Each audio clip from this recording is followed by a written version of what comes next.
I think this isn't my commentary. I think you said it, but this really, like, you watch this thing bend right out of this rough period. Rough is like, is trivializing the word actually, but like into something more either happy or aspirationally happy, and celebratory and everything. And it was kind of I mean, this is a very, very, very confessional song.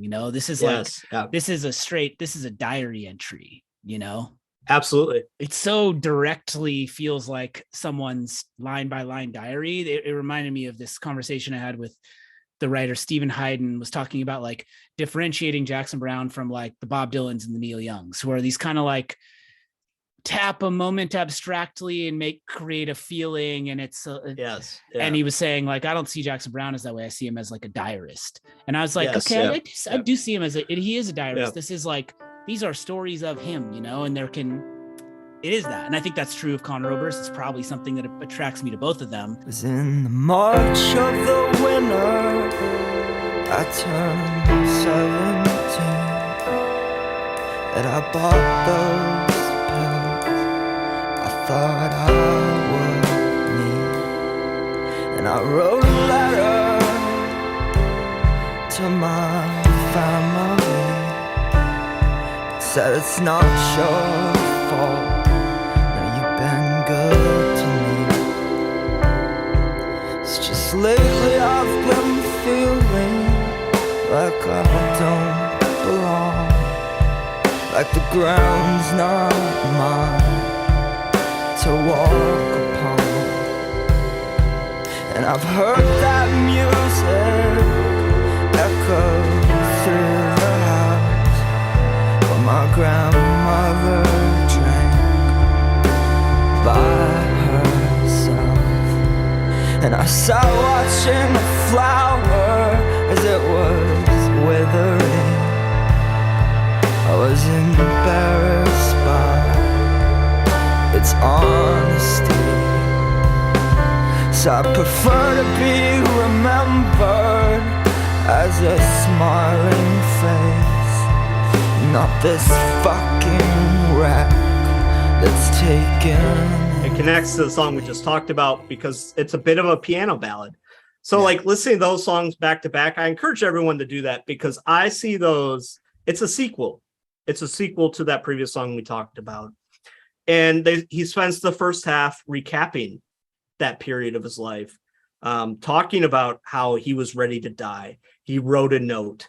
He didn't want to wither away and be seen as the fucking wreck, quote, fucking wreck that he is. He wants to be remembered for the smiling face that he was when he was younger. And then he's telling his brother that he's going to end it, which his brother's name's Justin. So I don't know if that makes an impact on you. It made a big impact on me because I was a fan of Conor for a long time before I heard this song. I had no idea he had a brother named Justin. So hearing my name in the song, it hit really hard. If you all haven't connected these dots, this is a couple of Justins talking. Yeah. I'm Justin. That's Justin. But I've been there and I've had these conversations with people over the years, trying to get them to not end themselves. I've been in that spot. I have never said this to them, but I will say this because this is a brother talking to a brother. If my sister came to me and told me that she wanted to end herself, I think I would say the exact same thing what his brother says to Conor in this song. Of course, it's your decision. But just so you know, if you were to do that, I will quickly follow. But spring came bearing sunlight, those persuasive rays. So I gave myself a few more days. But my salvation, it came quite suddenly. When Justin spoke very plainly, he said, now of course it's your decision, but just so you know, if you decide to leave, soon I will follow. And Man, that's heavy stuff because That's really heavy. Yeah, it's really heavy. It's like for me, I've always been the strength, right? I've never had suicidal thoughts, but like I couldn't imagine if my sister did that. That might be a whole different ballgame for me. So it's super heavy, right? But then he switches from that super heavy, depressing thing, and he does it for a child who's not even born yet. And I love this side of Conor too. I mean, he talks about it at the last song on Fever and Mirrors. What's that song called? A Song to Pass the Time. A Song to Pass the Time. And he sings about kids who speak Spanish. And I love them. Why do I love them? This whole thing of just Conor just loving little kids, it kind of runs through, and it builds up to, True Blue, which I mentioned is the sequel to this song, the trilogy of this song. And I'll tell you why in a second. He decides to live, not for his own kids, because he's still not convinced yet that he'll have his own kids, but for the unborn child of his brother.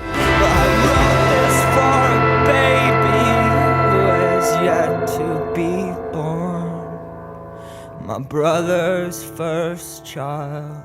I hope that womb's not too warm, 'cause it's cold out here, and it will be quite a shock to breathe this air, to discover loss. So I'd like to make some changes before you arrive, so when your new eyes meet mine, they won't see no lies. Just love, just love. I will be pure. No, I know I will be pure, like snow.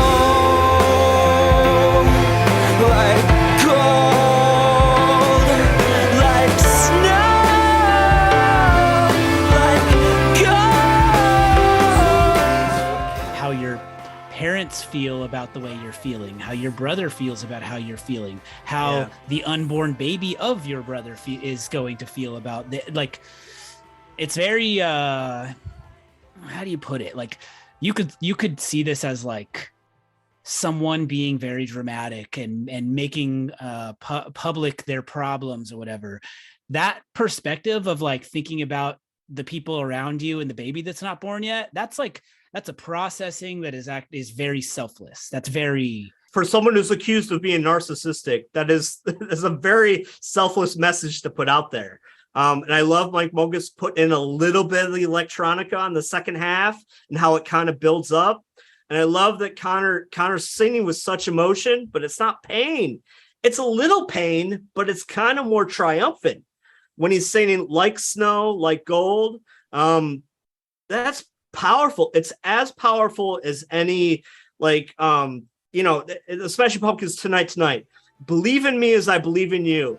It's so epic and grand, and it brings the listener in a positive way.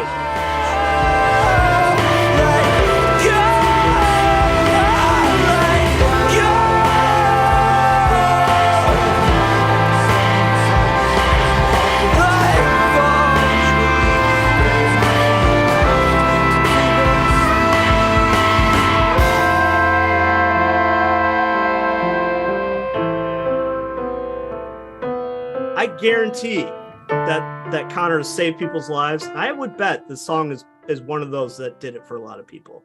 And I will love any artist who could pull that off.